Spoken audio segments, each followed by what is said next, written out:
The first war dragon landed outside Cecily Orvain's prison cell before the lock cooled in the guard's hand. Its talons struck the black tower ledge hard enough to shake dust from the bars. Across the courtyard, handlers shouted command words from the royal eyrie, but the dragon did not turn. It folded scarred wings around the prison window and stared as if the scent behind those bars mattered more than the handlers below. Only an hour earlier, Dragon King Hadrian Malvere had called her disloyal in front of armed witnesses. He had stood inside Redglass Recovery House while burned riders lay behind linen screens, too weak for armor, too proud to beg, their flight badges removed from military roles as if injury had made them shameful. War surgeon Lucan Vorst guided him from cot to cot, like a man uncovering treason. Dozens of missing soldiers, Lucan said, hidden under her roof. Cecily kept her hands folded in front of her stained apron. The marks on the cloth were salve and smoke, from wounds official healers had stopped counting. They were not missing, she said. They were recovering. Lucan looked at Hadrian. A recovery house does not override military command. These men failed, return muster. She concealed them. A rider behind the nearest screen tried to rise. His burned hand caught the linen and shook it. Majesty. Lucan pressed him back with a physician's hand. Rest, Jalen. Confusion follows deep burn fever. Cecily's voice went cold. Do not use his pain to silence him. Hadrian turned on her then. He wore black battle leather beneath his crown, the same crown she had once set aside when he came to Redglass, after the Southern War, half-conscious with fever and ash in his lungs. Back then, he had slept in her upper room while she kept the curtains drawn and told no one how close he had come to dying. Now he looked at the hidden cots and saw betrayal. You kept royal riders from my command, he said. I kept wounded men breathing after your record stopped needing them. Lucan's mouth tightened with practiced regret. Your Majesty, this is how desertion spreads. Compassion becomes a private army, if left ungoverned. Cecily looked at Hadrian. You accepted care privately, while denying it to men who lacked crowns. The sentence struck him. For one dangerous breath, the king beneath the crown remembered her hand on his fevered wrist. Then Lucan spoke softly. Her attachment to suffering has made her reckless. Hadrian's face closed. Cecily Orvain, he said, by authority of the war crown, you are arrested for concealment of royal soldiers and encouragement of desertion. No one in Redglass moved. The riders did. Weak hands reached from linen. One man whispered her name.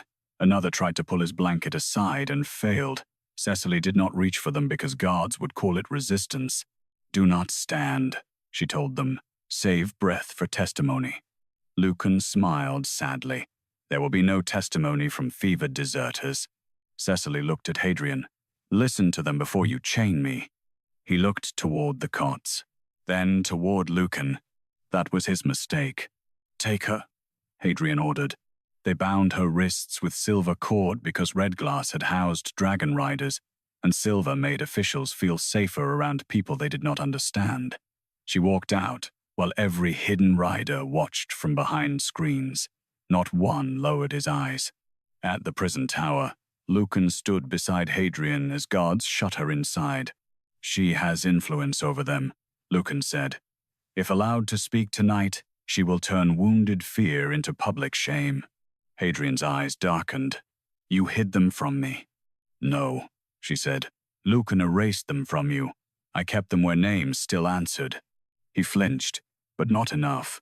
The lock turned. Then the airy horns screamed. A captain ran into the corridor.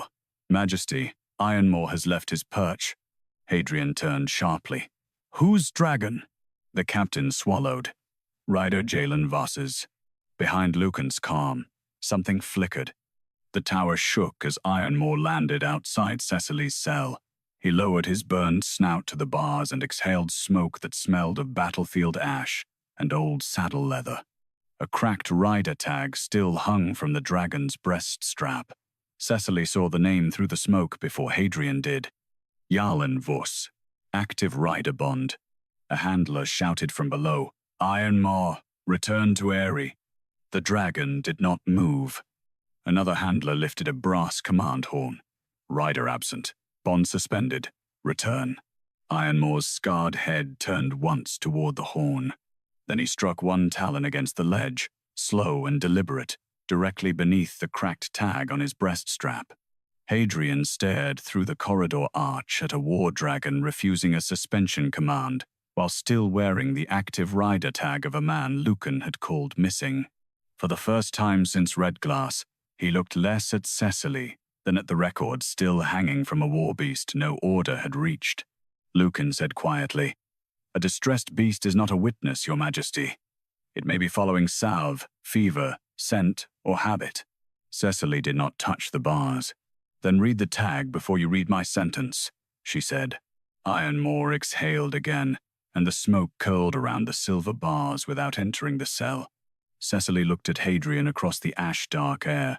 "Now," she said quietly, "will you listen to someone you cannot imprison?" Hadrian did not release Cecily. He sealed the prison courtyard instead. "Clear the handlers from Ironmaw," he ordered.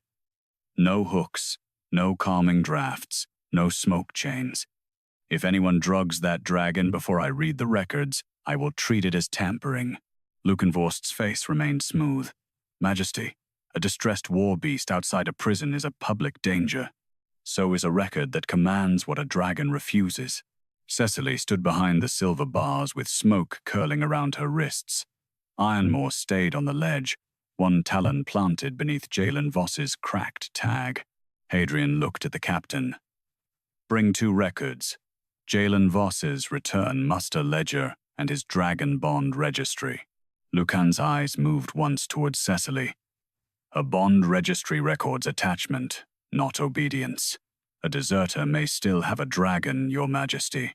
What matters is whether the rider answered summons." Cecily did not move closer to the bars. "Then test the record, not the beast." Hadrian turned to her. He looked the way he had in the fever room years ago, when he had trusted the cup in her hand because breathing hurt too much to question it, but trust given only in private had become another kind of insult. "Do not look at me like you found a second wound," she said. "Read the first one properly." A runner arrived with 2 leather books and a narrow summons tube.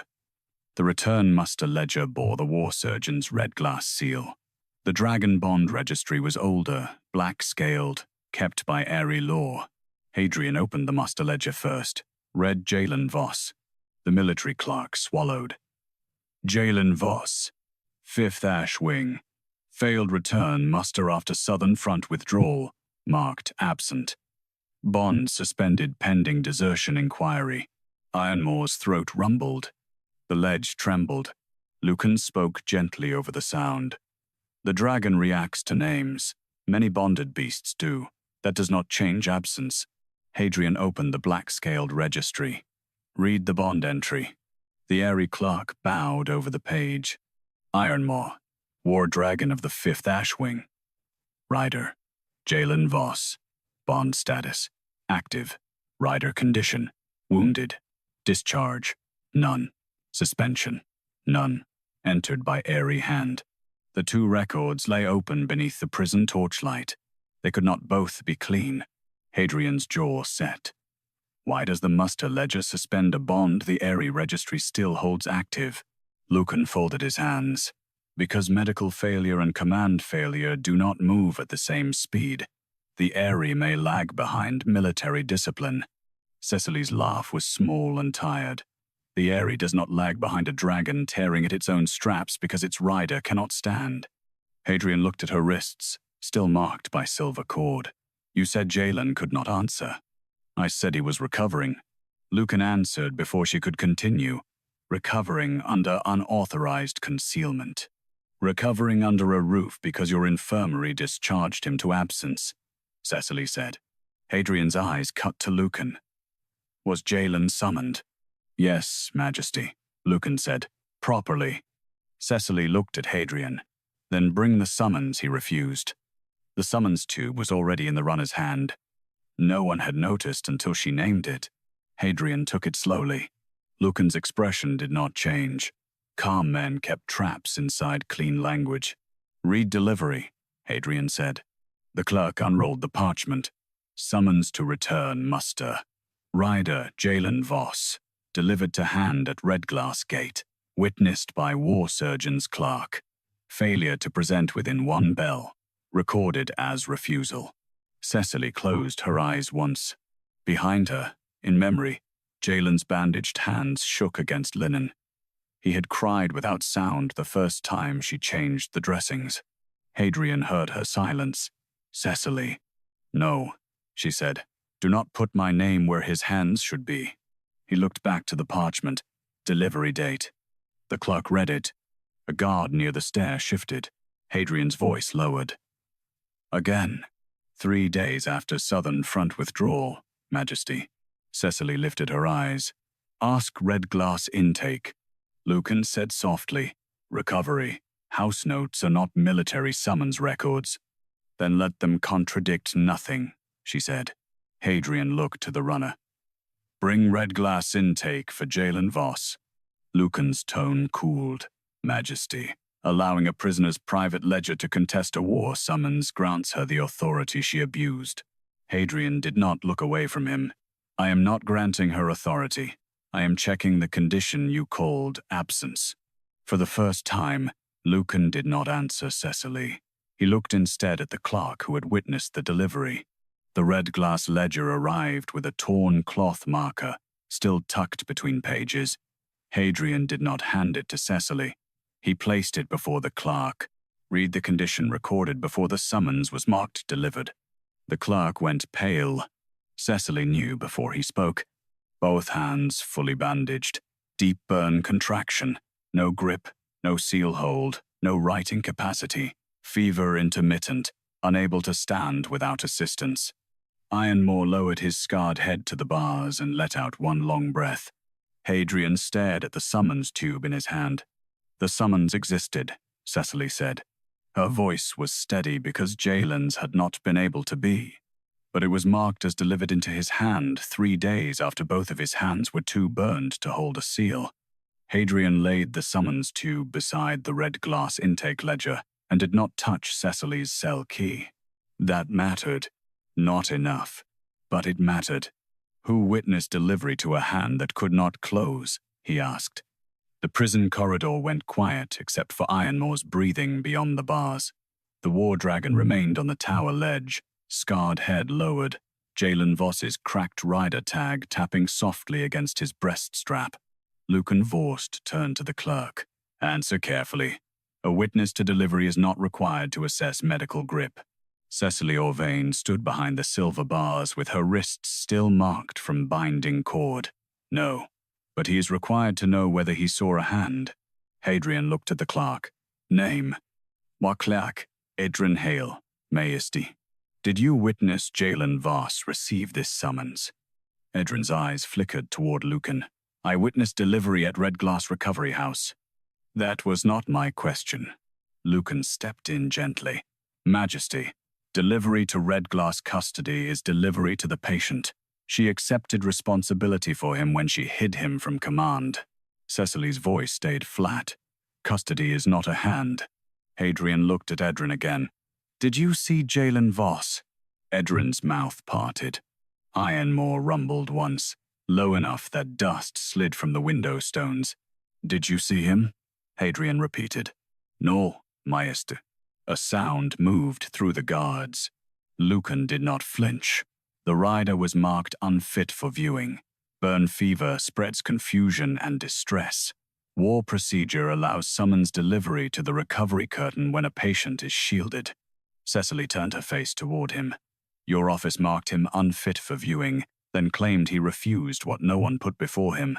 Because you kept him behind your curtain. Because his skin came away with the bandage. Hadrian's hand closed around the intake ledger.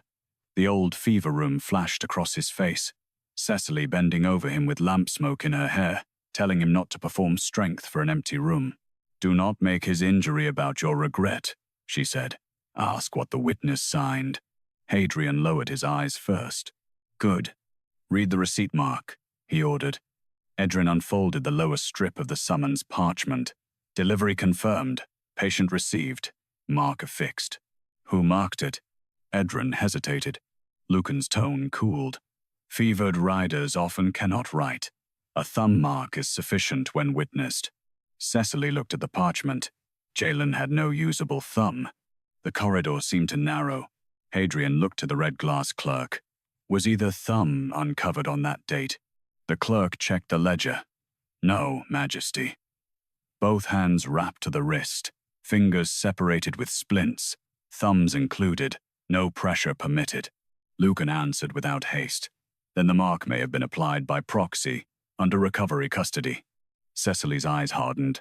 Your summons says delivered into his hand. Now your defense says another hand can become his, if the curtain stays closed. Hadrian turned to Edrin. Did you mark the receipt by proxy? No, Majesty. Did you see who did? No. Then why did you certify patient received? Edrin's throat worked. War surgeon's office had already marked Rider Voss unfit for viewing. I was told the recovery house curtain stood for custody. The receipt came back through the curtain with a mark. Cecily did not move. Hadrian looked at her.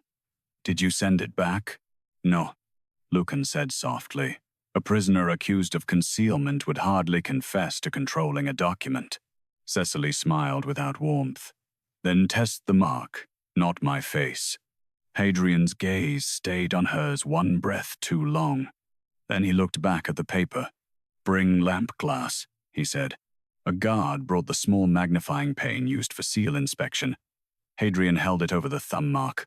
Red-brown residue had dried along the ridges. Lucan said, blood and burn medicine are common in recovery houses. Cecily's jaw tightened. So is truth. You rarely mistake that for evidence. Hadrian looked at the Redglass ledger. What salve was used on Jalen's hands that day? White ash cool salve, the clerk said. No Redglass resin. Redglass resin was used on chest burns only, in the East Ward. Edrin whispered, the mark is red. Hadrian lifted the pane higher. Was Jalen housed in the East Ward? No, Majesty, Cecily said. He was in the North Room, behind the curtain your witness never opened. Ironmaw shifted outside the bars. Not judgment, pressure. The kind a war dragon gave when its rider's name was being handled badly. Hadrian set the glass down. Enter the witness statement. Lucan's eyes remained smooth, but his attention sharpened toward Edrin like a blade finding a softer target. Cecily saw it. So the court hears it plainly, she said. Your witness saw a curtain, not Jalen. The mark came from a room he never entered. Hadrian did not release her. He did not apologize, but he looked at the receipt as if the paper had finally begun to smell of smoke. Edrin's voice broke the silence. I never saw Jalen Voss, Majesty. Then the glass caught the mark again, and the red ridges shone under the torch. Cecily's face went still. The thumbprint was not burned. Hadrian sealed the summons before anyone could touch the mark. He did not accuse Lucan or open Cecily's cell. He only took the parchment from the clerk, folded the stained receipt strip back under the lamp glass, and said, no hand reaches this until the proxy authority is read. Cecily stood behind the bars with the unburned thumbprint still bright in her mind. Ironmaw's shadow covered half the corridor floor, but no one looked to the dragon now. Lucan Vorst inclined his head. An unburned print proves only proxy handling, Majesty. It does not prove unlawful delivery. Cecily looked at him. Then show the order that allowed a proxy to become Jalen's hand. Hadrian's gaze moved to her once. Not gratitude, not apology. A listening he should have given before silver cord touched her wrists. He turned to Edrin Hale. Does war procedure allow a proxy mark for a wounded rider? Edrin swallowed. Under restricted condition, Majesty. If the rider cannot write, cannot hold seal, or cannot safely receive visitors, a proxy may acknowledge receipt in the rider's interest. Lucan added gently, exactly. The procedure protects injured men from procedural abandonment. Cecily's fingers curled once around the bar. Do not call abandonment protection because a witness signed it. Hadrian did not let the line become emotion. What is required before a proxy mark is lawful. The war clerk checked the summons rulebook. Written authorization from a responsible medical officer, named proxy. reason for proxy, and time of approval. Bring the proxy authorization. Lucan's face remained calm. Majesty, the document may be with War Surgeon's carriage files. The hour is late. Then wake the carriage. No one moved until Hadrian looked at the nearest guard. The guard ran. Cecily watched Lucan, not the door. He did not panic. He only adjusted his stance so that Edrin stood between him and the king's line of sight. "You are placing much weight on a small mark," Lucan said. "No," Cecily answered. "You placed a soldier's future on it. I am only asking what held it up." Hadrian's jaw tightened. Outside, another horn sounded from the royal eyrie. A captain appeared in the stairwell, breathless. "Majesty, 3 more war dragons have left their perches." Lucan turned at once. "This is why delay is dangerous. Redglass scent is agitating the bonded beasts." Hadrian did not look away from the sealed summons. No handlers approached them with hooks. But no hooks. The captain bowed and withdrew. Cecily said nothing. That restraint cost her more than speech. Hadrian had protected the dragons from force, but he had not yet protected the wounded men from paper. The guard returned with a narrow black folder, sealed in red glass wax. Lucan accepted it from him before Hadrian could. Cecily saw it. Hadrian did too. "Give it to the clerk," Hadrian said. Lucan paused only long enough to make obedience look voluntary. Edrin opened the folder with shaking hands. Proxy authorization for summons receipt. Rider Jalen Voss. Medical condition, unfit for viewing. Reason, burn fever and hand injury. Proxy approved by War Surgeon's office. "Named proxy?" Hadrian asked. Edrin read more slowly. "Recovery custody." Cecily's face went still. "That is not a person," Lucan answered at once. "Institutional proxy is recognized in field medicine when the patient is housed under unauthorized civilian care. Read the law, not his comfort," Cecily said. Hadrian looked to the rulebook. The war clerk found the section with trembling fingers. "Proxy must be a named hand, Majesty. Medical officer, assigned nurse, ward captain, sworn kin, or recovery custodian by full name." Was a full name entered? "No, Maestu." Lucan's expression cooled. A clerical omission does not invalidate receipt if intent was proper. Cecily's laugh had no warmth. "Intent is what men ask for after the hand is missing." Hadrian looked at the authorization. "Time of approval." Edrin lowered his eyes. Lucan said softly, "Time stamps in field procedure often reflect office batching." Hadrian did not blink. "Read it." Approved at 3rd bell afternoon.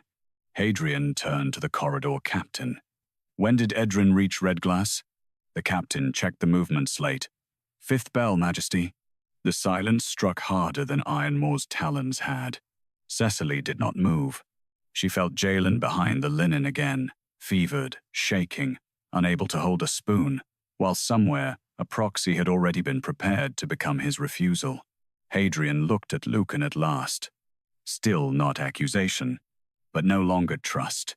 "The proxy was approved before the witness reached Redglass," he said. Lucan folded his hands, prepared in anticipation of medical difficulty. Law allows efficiency under wartime pressure. Cecily looked at Hadrian through the bars. "Then ask who knew Jalen would need a proxy before anyone supposedly saw him." Hadrian turned back to the folder. "Enter the authorization." The clerk wrote with a shaking hand. Cecily watched the ink dry beside the timestamp. The proxy had been approved before Edrin ever reached Redglass. The early proxy approval did not prove Lucan Vorst had ordered a false summons. It proved only that someone in the War Surgeon's office had prepared Jalen Voss's refusal before the witness ever reached Redglass. Hadrian Malvere kept the proxy folder under the lamp glass. He still did not touch Cecily's cell key. Outside the prison tower, more wings beat against the night, but no one in the corridor looked to the dragons for the next answer. Hadrian looked at Edrin Hale, read the request line. Lucan's voice remained even. "A request time is not a delivery time, Majesty. Field officers prepare forms before conditions are confirmed. War medicine cannot wait for perfect handwriting." Cecily Orvain stood behind the bars, silver shadows cutting across her face. Then show what condition they confirmed before they saw him. Hadrian did not repeat her line. He had begun to understand that her questions arrived already sharpened. "Read it," he said. Edrin bent over the folder. Proxy request. War Surgeon's Office intake forecast. Rider Jalen Voss. Condition anticipated. Burn fever. Hand injury. Unfit for viewing. Anticipated? Hadrian asked. Lucan folded his hands. A practical term. Serious burns follow predictable decline. Cecily's mouth went still. Pain has patterns. Refusal does not. Hadrian looked at the next line. What is the administrative mark? Edrin hesitated. Lucan turned his head slightly. Clerical shorthand should not be inflated into policy. Read it. None. Return risk.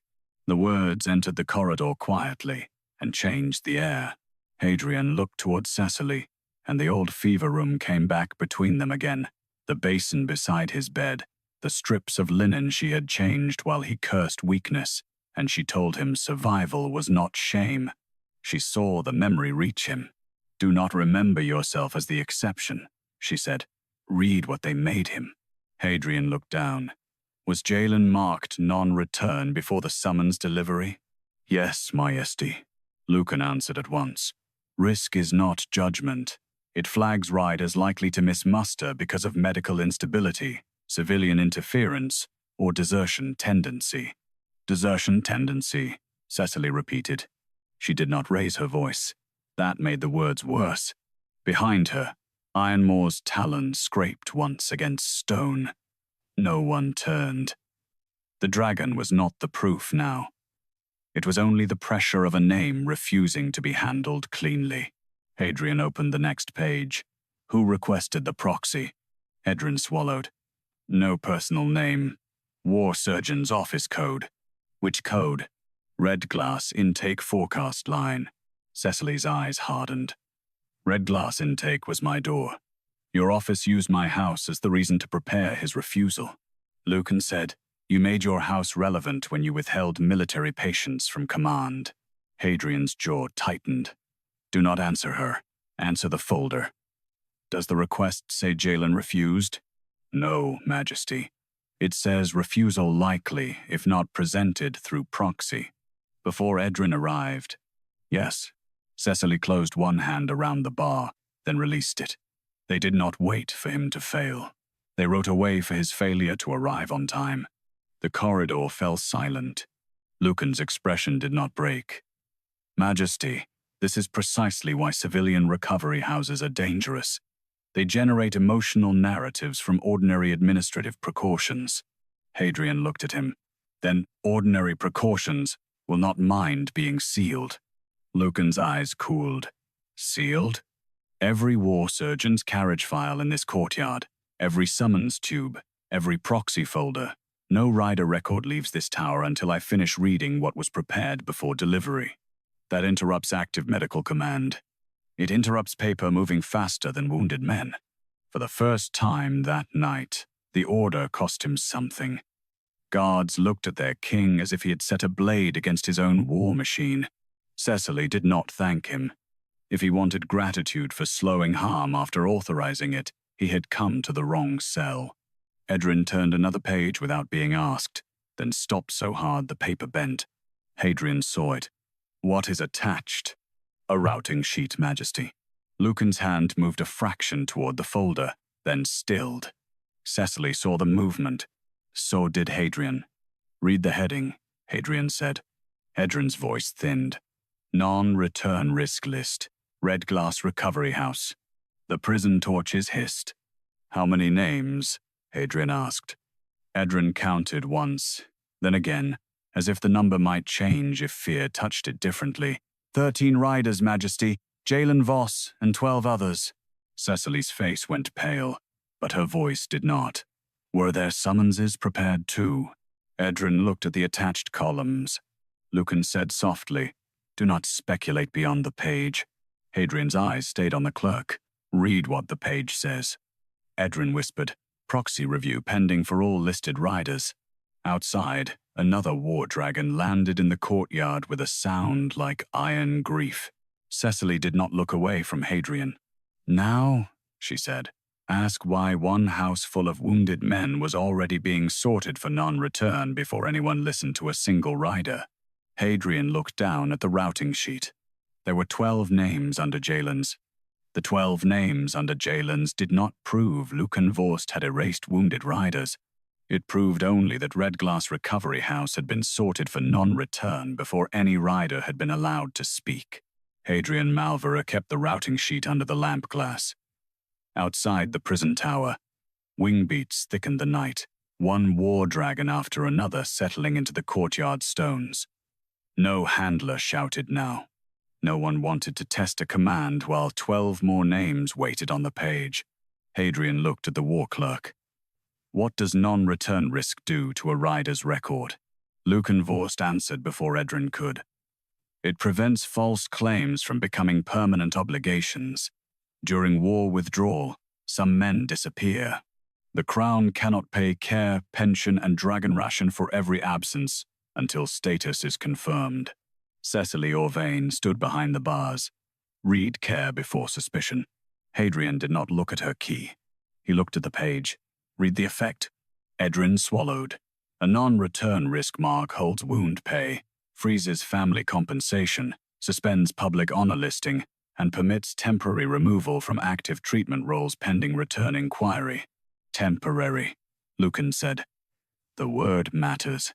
Cecily's mouth did not soften. "So does hunger." Hadrian's eyes lifted. She kept her voice even.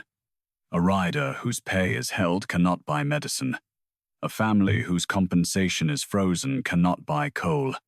Temporary is still a winter if men use it long enough." Lucan turned toward the corridor guards, letting them hear his patience. "This is why she is dangerous, Majesty. She turns accounting safeguards into cruelty." "No," Cecily said. "You turned wounds into accounting." Hadrian looked back to Edrin. "Were the 12 red glass riders on this list marked for treatment removal?" Edrin checked the attached columns. "Prepared for review, Majesty. Not fully executed on all." "On any?" Edrin hesitated. Lucan's voice lowered. "Answer only what the page records." "Yes," Edrin said. 5 had treatment roll holds entered. The sound came from outside the bars. Ironmaw shifted but did not roar. The tower stone held the weight of listening beasts. Hadrian's face tightened. "Were those 5 examined by Royal Medical Command before the holds?" Lucan said. "Redglass withheld them." Cecily answered. "Redglass kept them breathing." Hadrian did not let either answer stand alone. "The page, Edrin. No royal examination recorded before the holds." The silence changed him. Not enough to open the cell. Enough to make his next question colder. "Has this non-return risk process been used before Redglass?" Lucan's head turned slightly. "Majesty, older withdrawals are beyond tonight's scope." Cecily looked at him through the bars.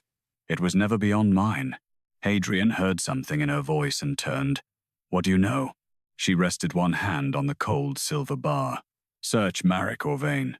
The name struck the corridor with no thunder at all. Hadrian's face lost color. Lucan's did not.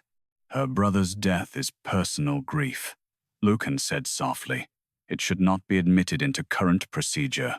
Cecily did not look away from Hadrian.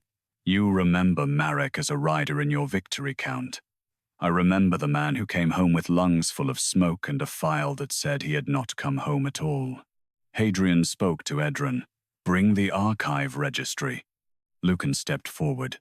"Majesty, war archives cannot be opened in a prison corridor on the word of an accused woman." Hadrian's answer was quiet. "Then they should not fear a lamp." The archive book arrived from the lower records room, wrapped in black leather with rusted brass corners. Edrin opened it with hands that had begun to tremble too often. "Maura Orvain," Hadrian said. Edrin found the entry. Cecily did not close her eyes. She had done enough grieving in rooms where men preferred her quiet. "Read status," Hadrian ordered. "Maura Orvain, 3rd glass wing, returned from Western Breach with inhalation burns and wing, full fracture. Transferred to civilian care pending military review. Lucan said, common after mass casualty withdrawal. Continue, Cecily said. Edrin's voice thinned. Marked non-return risk 2 days later. Failed verification. Treatment obligation suspended. Compensation held. Honor roll pending. Hadrian's hand closed around the edge of the archive. Death date, Cecily said. Edrin looked at her, then at the page. 4 days after non-return mark. The tower seemed to narrow around Hadrian's breathing. Lucan's tone stayed careful. Many men died after the war. A tragic outcome does not prove improper classification. Cecily's voice remained steady. Read the office code. Edrin looked down. Hadrian did not blink. Read it. War Surgeon's Review. Assistant Surgeon Lucan Vorst. For the first time, the name did not belong only to the man standing clean beside the king. It belonged to a page that had outlived a dead rider. Lucan folded his hands. I was assistant to command. I processed what superior officers authorized. Cecily looked at Hadrian. That is what erasure always says when someone finally reads it. Not my hand. Not my order. Not my dead. Hadrian stared at Marek's entry, then at the 12 names beneath Jalen's. He still did not open her cell, but when he spoke, every guard heard the king's certainty break. Seal every non-return risk file under Crown Witness. Cecily's voice cut softly through the order, and read the deaths beside them. The death entries did not turn Cecily's cell into a courtroom. They turned the prison corridor into a waiting room for every name the war had not been allowed to keep. Clerks brought more lamps. Pages opened across the floor in a line of black leather and red glass seals. Outside the tower, the courtyard stones groaned under the weight of dragons landing one by one, each beast silent, each saddle empty. Hadrian stood over Marek Orvain's page until the ink seemed to age beneath his stare. Read the next file, he said. Lucan Vorst's voice stayed measured. Majesty, death review beside active inquiry risks inflaming the garrison. These files require formal chamber process. Cecily's hand rested lightly on the silver bar. They died in rooms without formal process. Hadrian did not look at the key. Read. Edrin Hale turned to the next marked rider. Tobin Rael, 2nd Ashwing, returned with lung burn. None. Return risk entered. Treatment obligation suspended. Death recorded 9 days later. A dragon outside scraped stone with one claw. Another page. Ansel Mar, 5th Ashwing, spine shock after fall. Non-return risk entered. Family compensation held. Death recorded before verification hearing. Another. Calvé, right side wing burn. Public honor listing pending. Death recorded while status unresolved. The corridor stopped breathing in pieces. Lucan folded his hands. Tragic clustering follows heavy campaigns. The war did this, Majesty, not paperwork. Cecily looked at him. Paperwork decided who was allowed to survive the war afterward. Hadrian's face tightened, but he did not reach for her. Good. She had no strength for tenderness that arrived before justice. Outside, a handler called up from the courtyard. Majesty, the dragons refuse meat and water. They are blocking the airy gates. Lucan turned quickly. Then this cannot continue here. Release the woman, move her under royal guard, and disperse the animals before panic spreads. The key finally moved in Hadrian's hand. Cecily saw it. So did Lucan. Hadrian stepped toward the cell. Open it. No, Cecily said. The single word stopped him harder than a chain. His eyes lifted to hers. You are refusing release? I am refusing disappearance. The corridor went still. Lucan's mouth softened with dangerous relief. You hear her, Majesty. She prefers spectacle over lawful mercy. Cecily did not look at him. Mercy would let you move me from a cell to a private room and call the matter corrected. The riders would still be absent in ink. Hadrian's fingers closed around the key until the metal pressed white against his skin. Name what must happen. There it was. Not apology, not rescue, not the old heat between them. A question that cost him authority because it let a prisoner define the condition. Cecily kept her voice steady. Every Redglass rider on that list is restored to active wounded status before I leave this cell. Every family hold is lifted. Every treatment obligation is reopened. Every Dragon Bond suspension is frozen. And every rider able to speak testifies in public, not behind Lucan's screens. Lucan's eyes cooled.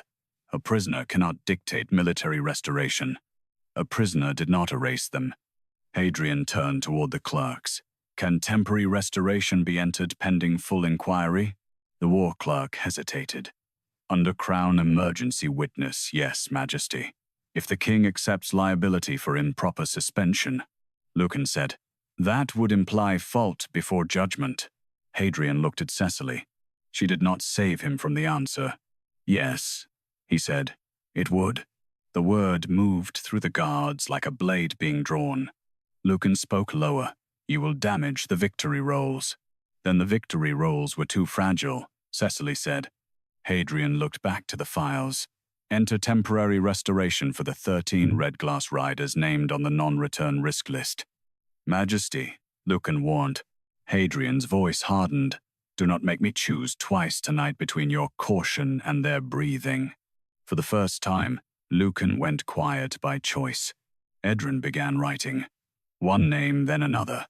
Jalen Voss, Tobin Rael, Ansel Mar, Cal Vey, men made present by ink that should never have made them vanish. In the courtyard below, Ironmaw lowered his head and drank once from a rain trough. Ehenla gasped. Cecily did not smile. One dragon drinking was not absolution. It was only proof that one condition had changed. Hadrian turned back to the cell. The order is entered. Will you come out? She looked at him through the bars, at the king who had once slept under her care, and then learned to call care disloyal when it belonged to someone poorer. Not until they hear the riders, she said. His throat moved. You think I would silence them? I think you already did when silence sounded like Lucan. The words hurt him. She let them. Outside, the dragons shifted, waiting. Hadrian lowered the key but did not put it in the lock. Then the hearing will be public, he said. Cecily looked past him to the pages drying under prison torchlight. The cell door remained closed. This time, by her choice. By sunrise, Hadrian had moved the hearing out of the war chamber. That was the first repair that cost him witnesses. The war chamber had doors, screens, physician benches, and rules that made wounded men appear only through summaries. Hadrian ordered none of it. He commanded the Eastern Eyrie Court opened to the public, where every dragon perch overlooked the throne steps, and no curtain could hide a rider's face. Cecily Orvain remained in her cell, not because Hadrian held the key, because she had refused to let release become another private correction. Guards carried her chair to the silver bars, so she could hear the proceedings through the open tower arch. Ironmaw stayed above her window. Below, 13 restored Redglass names dried in fresh ink on the emergency witness roll. Lucan Vorst stood beside the throne in surgeon black. Majesty, this spectacle risks the rider's health. Public testimony may worsen fever, shame, confusion, and bond agitation. Hadrian looked at the empty saddle racks. Then your office will not decide which wounded men are too inconvenient to hear. Lucan bowed his head. I ask only that medical order govern the process. Cecily's voice carried from the tower arch. Medical order already governed them into absence. The crowd turned toward her cell. Hadrian did not. He knew better now than to make her pain perform for his gaze. Bring Jalen Voss, he ordered. 2 recovery attendants entered with Jalen seated in a wheeled chair, both hands wrapped to the wrist, his face pale. Ironmaw lowered his head from the tower ledge, but no one called him back. Jalen looked towards Cecily first. Do not stand for me, she called. His mouth trembled. I cannot. Then speak sitting. Truth does not need legs. Hadrian's face tightened. He let the sentence hurt without asking her to soften it. Jalen faced the Eyrie Court. I did not desert. I could not answer muster. I could not hold a spoon. I could not close my hands. Cecily kept me alive after the war infirmary marked my cot empty. Lucan stepped forward. Ryder Voss, did Cecily Orvain instruct you not to return? No. Did she tell you the crown would abandon you? Jalen looked at Hadrian. No. She told me to save my breath for testimony because someday the king might need more than Lucan's handwriting. A sound passed through the court. Hadrian lowered his eyes once. Not apology. Record. Enter Ryder Voss's testimony, he said. Read his restored status. The war clerk spoke. Jalen Voss, active wounded rider, bond active, treatment obligation restored, family compensation opened pending full care review. Ironmaw drank from the trough again. Lucan's jaw did not move, but his eyes searched for the next place to put blame. Hadrian saw it. War Surgeon Vorst, until this hearing closes, you are removed from custody of rider testimony, summons records, and treatment rolls. You may answer questions. You may not direct witnesses.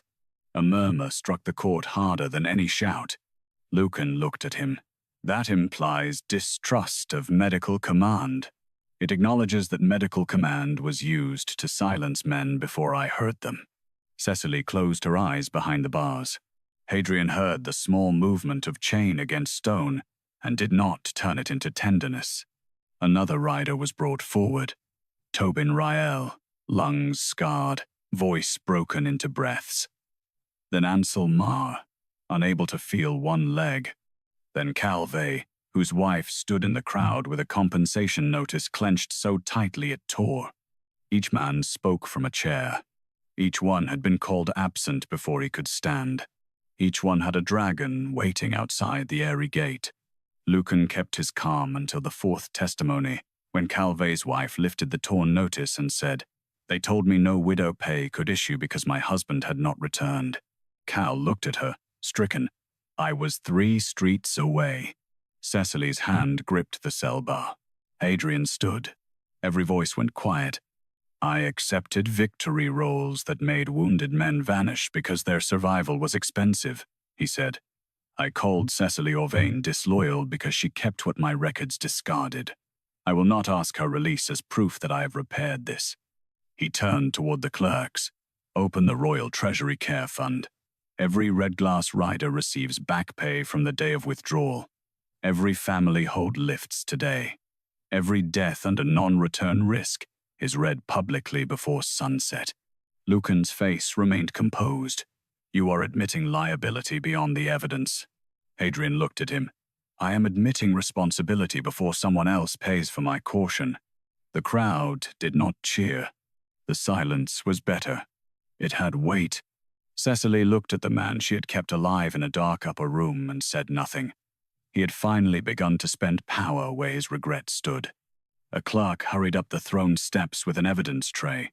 Majesty, he whispered, we opened the sealed rider effects chest from Redglass transfer. Hadrian looked down. On the tray lay a scorched flight badge, stripped from its chain. Jarl en Voss. The scorched flight badge did not prove Lucan Vorst had stolen every rider's name. It proved only that Jalen Voss's badge had been removed from his chain and sealed in effects while his body still sat alive behind Cecily Orvain's linen screen. Hadrian Malvere held the badge in his palm. The metal was blackened along one edge, the engraved name half filled with ash. Jalen looked at it from his wheeled chair, both hands wrapped so heavily that even reaching for his own identity would hurt him. Cecily watched from the prison tower bars. Do not hand it to him like mercy, she called. Hadrian's fingers closed once around the badge. How should it be returned? Ask him. The court turned toward Jalen. For the first time that morning, no surgeon answered first. Jalen swallowed. Read where it was found. The evidence clerk bowed. Sealed rider effects chest from Redglass transfer, marked inactive property. Lucan's voice remained steady. Standard procedure when a rider is absent from muster and personal items require storage. Jalen's burned hands shook in his lap. I was not property. The words struck harder than accusation. Hadrian looked at the badge, then at the restored status roll. When was the badge removed? The clerk checked the tag ribbon. Same day as non-return risk mark. Before desertion inquiry. Before failed verification hearing. Cecily said, before he was heard. Hadrian did not look up at her. Enter that. Lucan stepped forward. Majesty. Inactive property if classification preserves belongings until status resolves. It does not erase the man. Cecily's voice cut through the airy court. Then why did his wife need permission to know whether he was alive? No one answered quickly enough. Jalen closed his eyes. Hadrian turned to the effects clerk. Are there other badges in that chest? The clerk looked down at the tray. Yes, Majesty. How many? 12. The airy court went silent. Outside the gates, 12 dragons shifted. Not roaring, counting. Lucan's face did not change. Redglass transfer involved multiple disputed statuses. That is not evidence of wrongful removal. Cecily pressed her forehead briefly to the cold silver bar, not from weakness, but because every answer had a cost in bodies. Hadrian heard the chain move. Cecily. No, she said without lifting her head. Do not put my grief in the space where their badges should be.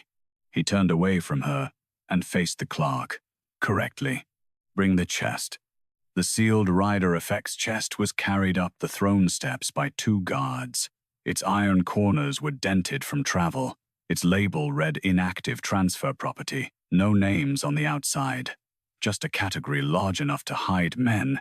Hadrian broke the seal. Inside lay 12 scorched flight badges, each stripped from its chain and wrapped in gray cloth. A woman in the crowd made a sound and covered her mouth. Calve's wife stepped forward. Is his there? Hadrian looked to Cecily's tower. She understood the question he did not ask aloud. If he let families rush the chest, the hearing would dissolve into grief, and Lucan would call it disorder. If he kept the chest on the throne, it would remain property. Call each rider, she said. Name first, badge second, testimony before handling. No family learns from metal before the man speaks. Lucan's eyes narrowed. A prisoner is directing military evidence. A prisoner is preventing your evidence from becoming another room full of curtains, Cecily said. Hadrian looked at the war clerk. Proceed, as she said. Lucan turned to him. Majesty. Hadrian's voice was quiet. You may object into the record. You will not arrange the order. That was his second repair with teeth. The clerk called Calve. Cal's wife trembled as he was brought forward. His badge was lifted, read, and placed on a white cloth before him, not into royal hands, not into Lucan's ledger. I was alive, Cal said. I heard them say I had not returned while Cecily changed my dressings. Another rider spoke after him. Then another. Every badge became a door opening. Every name made the victory roll smaller and truer. Cecily stood behind bars and listened until her knees ached. She wanted the door open. She wanted air without silver. She wanted to stop being brave where everyone could see it. But the riders had waited longer. Hadrian rose after the 9th badge. Cecily Orvain, by crown authority. No. He stopped. She lifted her head. Do not release me before the last name because you are tired of seeing me in a cell. His face tightened with pain he had no right to spend. I was going to ask what authority you require. That silenced even Lucan. Cecily looked at the badges, the riders, the dragons beyond the gate, and the king who had finally begun to understand that opening a door was not the same as undoing a sentence. I require witness authority, she said, for every hidden rider, for Redglass ledgers to stand beside war ledgers, for no surgeon to mark a wounded man absent without rider testimony, airy registry, and recovery record read together. Hadrian bowed his head. Granted. Not from kindness, she said. No, he answered. From failure. The last 3 badges waited in the chest. Outside, the airy gates groaned under the weight of dragons lowering their heads toward the throne. The last 3 badges had not yet left the chest when the first dragon came through the airy gate. It was not Ironmaw. A pale, grey war dragon limped forward with something metal held carefully between 2 teeth. Guards drew back because the beast moved with the solemn care of a soldier carrying a body home. Hadrian stood from the throne steps. No weapons, he said. Lucan Vorst's voice sharpened. Majesty, letting uncommanded dragons enter a public hearing is reckless. Cecily Orvain stood behind the tower bars with both hands around the silver. No. Reckless was calling their riders absent while their dragons still knew where to return. The grey dragon lowered its head. A scorched flight badge fell at Hadrian's feet. Tobin Rael. The court did not breathe. Another dragon came after it, then another, wings folding through the gate arch one by one. Each carried a badge, a broken chain, a strip of rider leather, or a nameplate blackened by smoke. They did not lay them before Cecily. They did not lay them before Lucan. They laid them before the throne that had accepted empty rolls. Hadrian looked down at the growing line of metal. Read every name. The war clerk knelt because his legs shook. Tobin Rael, Ansel Mar, Cal Vey, Davin Harrow, Oris Bell, Niall Grest, Sarah Vane, Mikkel Tor, Hessa Dre, Pellan Rusk, Jalen Voss. Jalen bowed his head in his chair. Ironmaw crossed the courtyard last. The great dragon carried no new badge. He carried Jalen's chain, torn from the effects chest, and placed it beside the active rider tag still hanging from his own breast strap. 2 records of the same man. One erased. One refusing erasure. Hadrian turned to Lucan. Explain why rider effects were sealed as inactive property, while dragon bond tags remained active. Lucan's face was calm enough to frighten softer men. The dragons return objects by scent and habit. This is not legal testimony. Cecily's voice carried over the court. Then stop arguing with dragons and read the registry beside the chest. Hadrian did. The effects ledger, muster roll, proxy authorizations, recovery records, and airy registry were laid in 5 lines across the throne steps.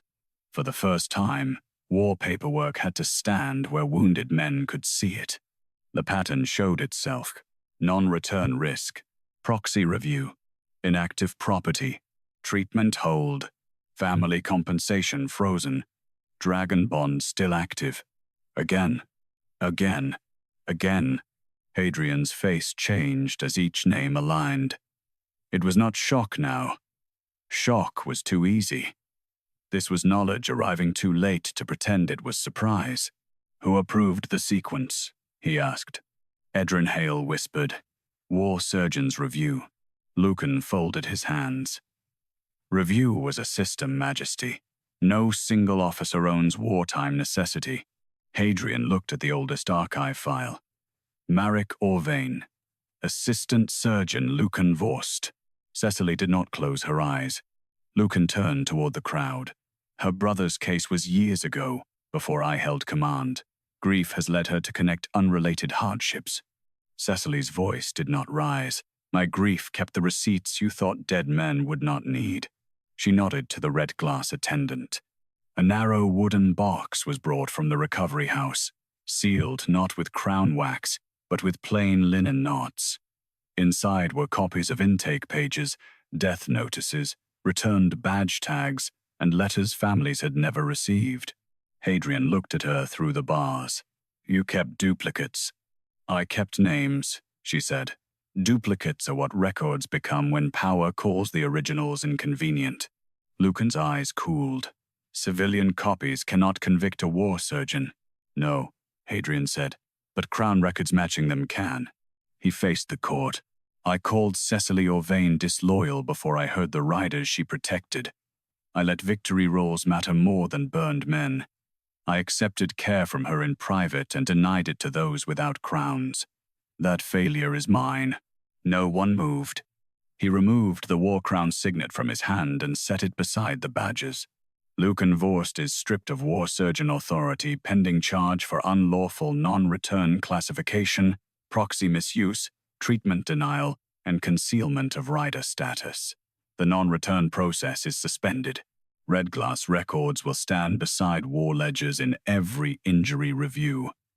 Every rider named here is restored to active wounded status with back pay, family compensation, dragon bond ration, and public honor. Lucan's composure hardened into hatred. You would weaken the army for a recovery woman? Hadrian looked toward Cecily's cell. No, I weakened it when I made suffering prove itself before I believed it. The key turned only after the final badge was read. Cecily stepped out because the riders had been restored, not because Hadrian had softened. He stood below the tower steps, close enough for memory, far enough for respect. What do you choose? He asked. Redglass stays open, she said, not as charity, as law. No wounded rider disappears behind heroic language again. It will be written. And you do not enter my house as king. His throat moved. As what? As a man who still owes work. He bowed his head. Then I will come with empty hands. Cecily looked at the dragons surrounding the court, at the riders hearing their names, at the badges no longer buried in a chest. Then she looked at Hadrian. Empty hands can begin, she said.